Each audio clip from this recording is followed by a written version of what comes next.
आंसू प्रियांशु से देखा गेलो तुम्हार चलता तोहर पवन में से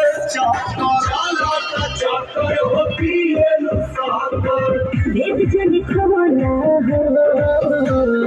चाही कबो ना हो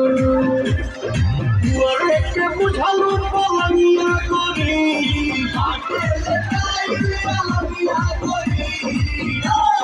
हरी हरी धनी तोहर छूटल कवना बगिया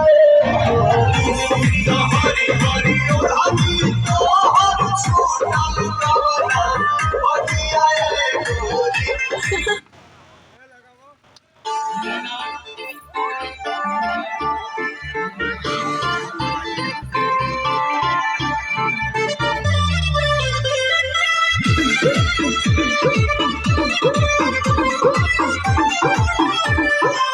लागे मिजाज आज सही नहीं है महलू मठाई तो दही नहीं है लागे मिजाज आज सही नहीं है महलू मठाई तो दही नहीं है पानी में चीनी जैसे भोले राजा जी भोले राजा जी